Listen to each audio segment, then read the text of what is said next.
So here is a visual representation of the different grain sizes, what you can see. So if you are using a hand specimen, then a fine grained is when the individual minerals on the individual ground mass are too small to see with the naked eye. When you are when it's medium grain, then basically you can see the individual minerals with the naked eye, but it's too small to identify each of the minerals with the naked eye. Okay, and if you can see as well as identify both with the naked eye, then this rock is usually a coarse-grained rock.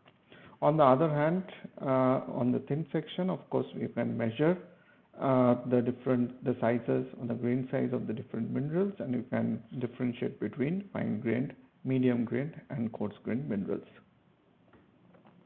So here is a visual representation or pictures of one coarse-grained rock and one fine-grained rock. As you can see out here, there is a coarse-grained rock.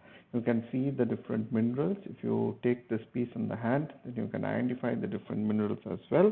But on the other side, this is a fine-grained rock where you can see there are small individual minerals, or probably or even it is very difficult to see, and it is of course very difficult to identify or not possible to identify each of the different minerals with the naked eye. So this is a fine-grained rock. And the next mode of classification is based on the composition. Now, based on composition, we mean the chemical composition of the rock, which is the bulk chemical composition, and the proportion of the different minerals.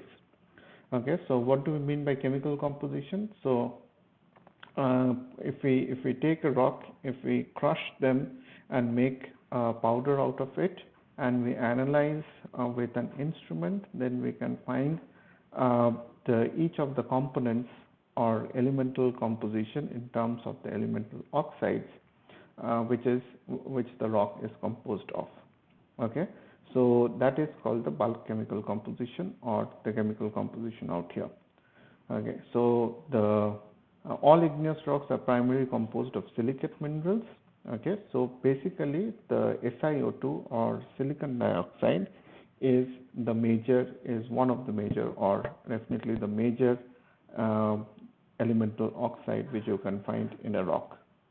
Okay, so the composition is dominantly based on, or the classification is dominantly based on the amount of SiO2 or the SiO2 content of the rock. Okay, so if the SiO2 content is greater than 63 weight percent, then it's called an acidic. Now the question is why it is acidic.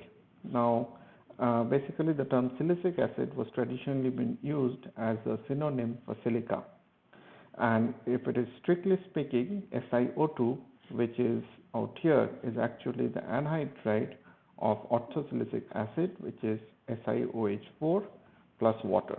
So that's why from this actually equation, because it's an anhydride of an acid, so a rock which is composed dominantly or has more than 63 weight percent SiO2 is termed as an acidic rock. Okay, so the opposite out of it is termed as basic. In between is intermediate, and which is much more silica poor than a basic rock, is called an ultra basic. So intermediate, if we have 52 to 63 weight percent SiO2 in the rock, then it's called an intermediate. 45 to 52 is basic, and less than 45 is ultra basic. So what you can see out here is the classification based on the SiO2 percentage of the rock. This figure shows a general color variation. So the acidic rocks has been shown as light colored, while the ultra basic rocks has been shown as dark colored, which is due to the fact that most of the acidic rocks are more lighter colored, and as we decrease the amount of SiO2 in the rock becomes more darker and darker. So this color representation is also from the natural natural occurrence.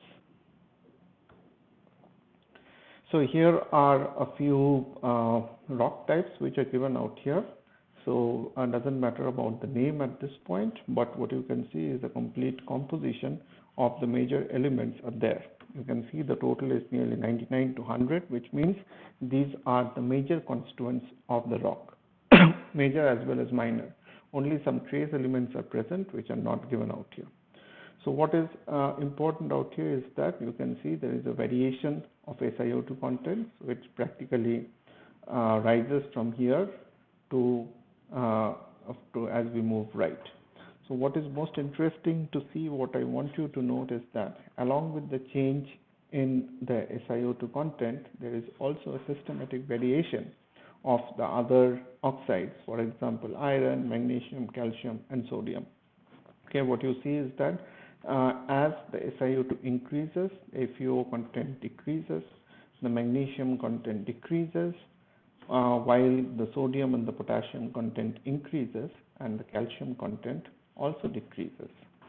Okay, so the point here is that even if we are classifying the rock based on the silica content, but the other elements are directly or indirectly related or have a pattern of relation with that of the SiO2 content.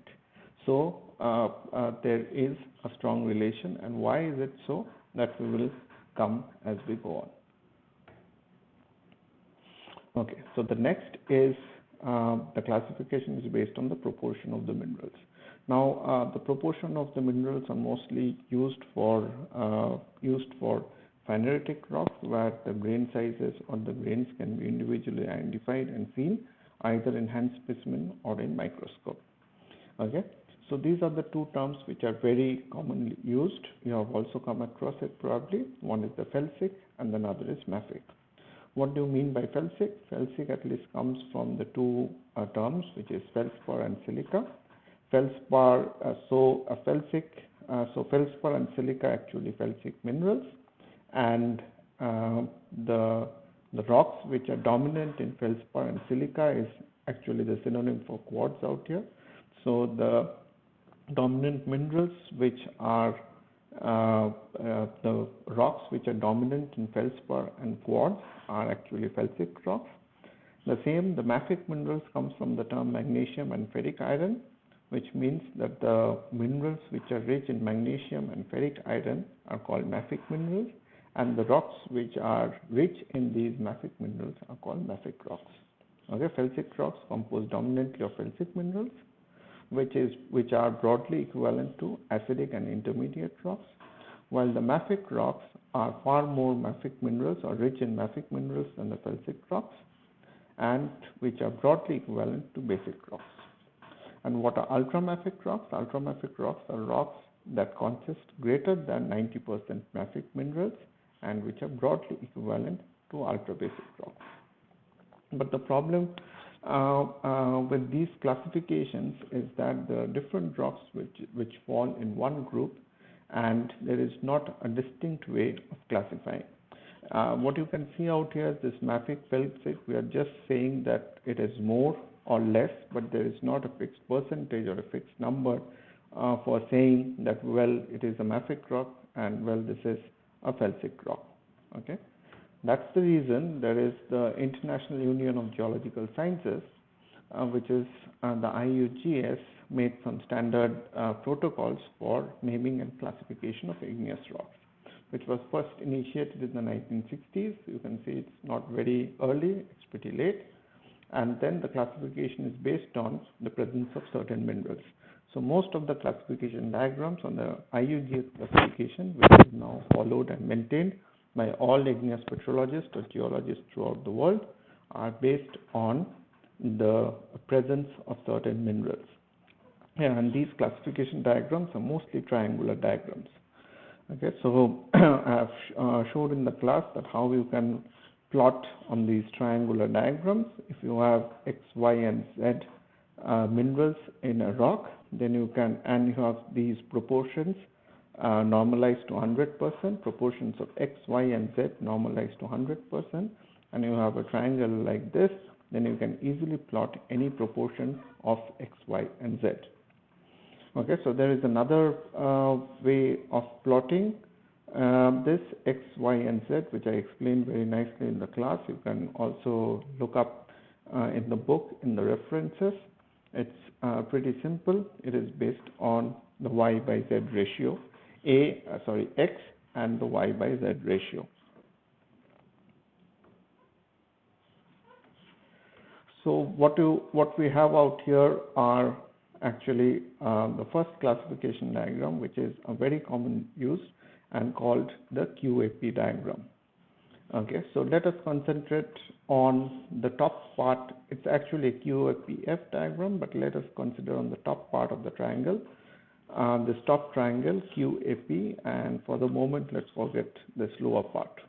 So what you can see out here is Q represents quartz out here, A represents alkali feldspar, and P represents plagioclase. Okay, so if you take any rock, a rock which contains a total of at least 10% of quartz, alkali feldspar, and plagioclase can be used to plot in this rock. So what you have to do is that you have to take the total of quartz, alkali feldspar, and plagioclase, the proportion of each quartz, alkali feldspar, and plagioclase, and normalize that to 100%. Okay, which is normalized to 100%. Then you can easily plot on this diagram, which is Q, A, and P. Okay, so you plot by any means, whatever you like, and wherever the rock plots, the name which is given in that field is actually the name of the rock. Okay, but there is so this diagram must not be used for the rocks in which the mafic minerals are greater than 90%. So if the mafic minerals are greater than 90%, which means that quartz, alkali feldspar, and plagioclase are less than 10%, this diagram cannot be used. Okay, so if we just think about the lower part of the diagram, this F represents feldspathoid, which are a group of minerals that resemble feldspar but have different structure and of much lower silica content. Okay, this is just for your information. These are the different minerals which are belong to this F part, feldspathoid, and why this triangle is inverted, because this feldspathoid and quartz never exist together in the rock. So rock would either contain quartz or feldspathoid. They cannot occur together. That's why it's an inverted triangle, that if there is no quartz and in a particular rock, if there is this feldspathoid minerals, then you have to plot in the same way, but you have to use the lower part of this diagram, which is the lower triangle A, P, and F. But there are certain problems, a little bit problem with this diagram, or not so convenient, is that, and just to note that QAP, this is the upper part of the triangle, is more commonly used because these are the rocks which are much more common than a feldspathoid bearing rock. Okay. Where is the problem? The problem is that if you have rocks which are dominant in plagioclase and have less amount of quartz and alkali feldspar, they tend to all concentrate near the plagioclase end member. Now what we see is that in the small field, what we have three different rock types, three different names of the rocks which has been plotted, but all these rocks are very, very different or pretty different in character, but according to this diagram, they are all plotted in a single field, and there is no way by this diagram to differentiate between these rocks. So the main point is that a single diagram is not enough to classify all igneous rocks in a good way. That's why there are also other diagrams that we actually use.